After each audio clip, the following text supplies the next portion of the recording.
The Fantastic Four, First Steps review by Real Peoples Pelurshid. The three guys, one being the smartest man on earth struggling to put the baby car seat in correctly, was so good. Sue giving birth in zero-gravity space while Ben is piloting the Excelsior through a wormhole and later slingshotting around a black hole.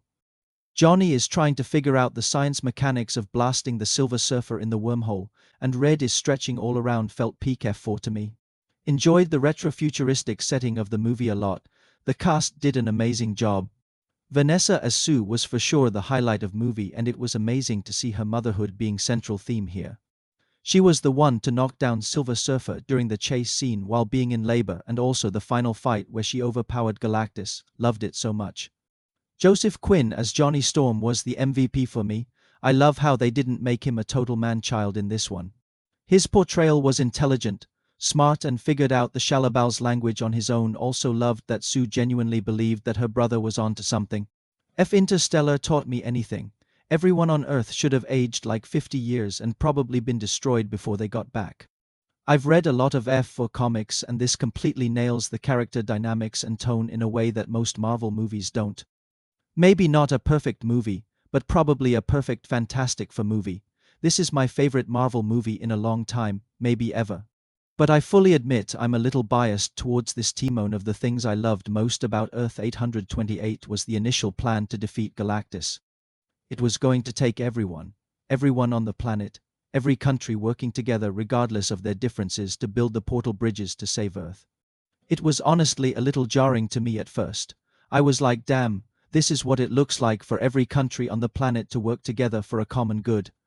Just shows in an idealized world, if everyone can just truly cooperate together, we could accomplish some unthinkable feats. Needed that bit of optimism in our torn and divided Earth right now. It's funny that the mid-credits scene got biggest cheers in my theater because everyone here knew who is playing Doom. Also, the Thunderbolts post-credit scene got a lot more interesting cause. I really thought they were gonna end up on Earth 199999 while Earth 828 is destroyed by Galactus. I can't believe MF Doom broke into the Fantastic Four tower to kidnap Franklin. Sue giving birth during the escape from the black hole scene while Shalabal in hot pursuit scene was intense. You could almost see Cooper and Tars somewhere out there. Also, just for a moment, who else thought they really killed off Sue? They dragged that death sequence good and made you second think only to say, get jebaited. I absolutely love how human they made Reed feel, even though he's the world's smartest man.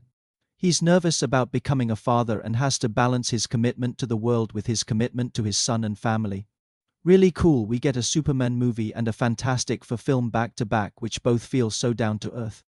Sue standing in the crowd of people outside the Baxter building and refusing to give up Franklin and explaining why is such a good scene. Of course, people would be upset if you just went radio silent after dropping that on them, but by appealing to their better angels she won the public support. I actually didn't love that scene. I loved the movie overall, don't get me wrong, but the entire Baby vs. the World dilemma was my least favorite part. 1. The people are right. It does feel slightly selfish for the FF to not even consider the trade. I get it, true heroes can save everybody and don't bend on their values. But come on, at a certain point, a truly heroic person should yield given such great disparity between outcomes. 2. Why did Reed immediately spill the beans at a press conference? Take a day, say we're not sure if you're safe. We need some time to think and plan, we'll get back to you soon. 3.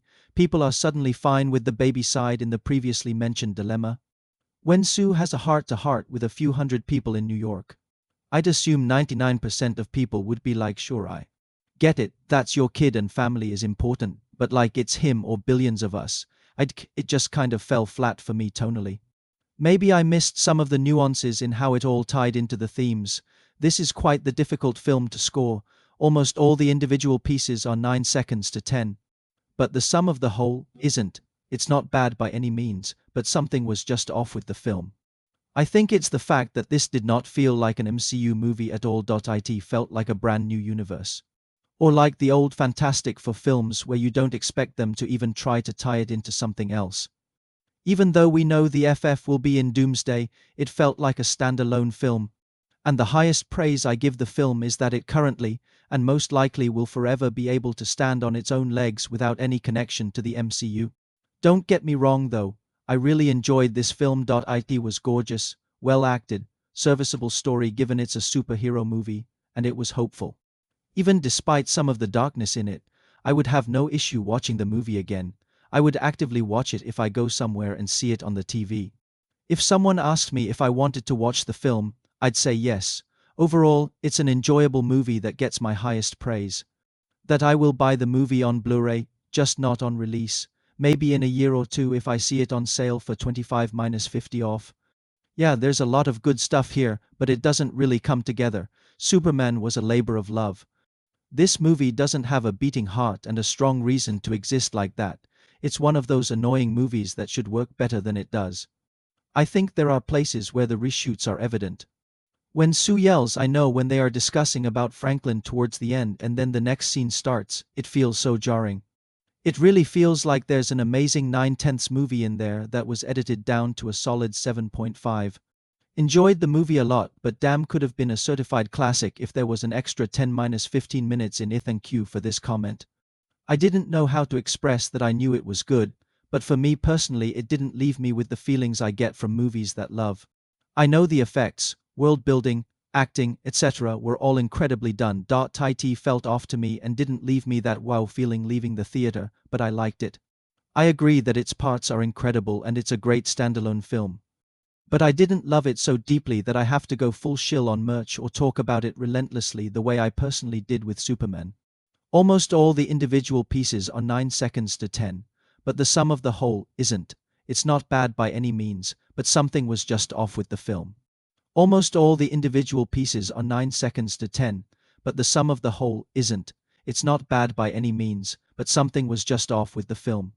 It feels very much like a committee film. Like the individual parts are all great. But the overall vision was sort of mess since the point of it was to introduce the Fantastic Four. It's family-friendly, inoffensive.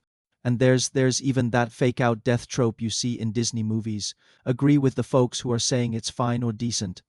Moderately enjoyable while you're watching it, but doesn't really leave a deep impression. Which is a bit underwhelming considering how much the MCU is clearly invested in this group being a big deal. I'd say like 6, 5, 10 overall.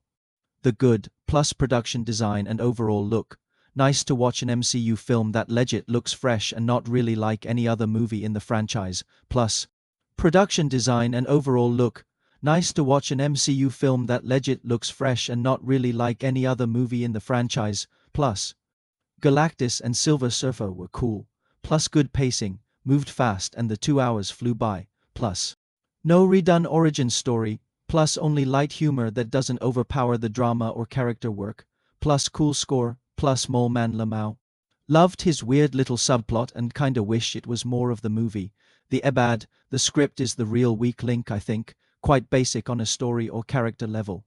Not really doing anything particularly memorable. Some of the CGI was rough. Silver Surfer looked pretty dodgy in some shots. There are a few shots of Johnny up in the sky on fire that straight up look like they just tinted Quinn orange and slapped an off-the-shelf fire effect on him.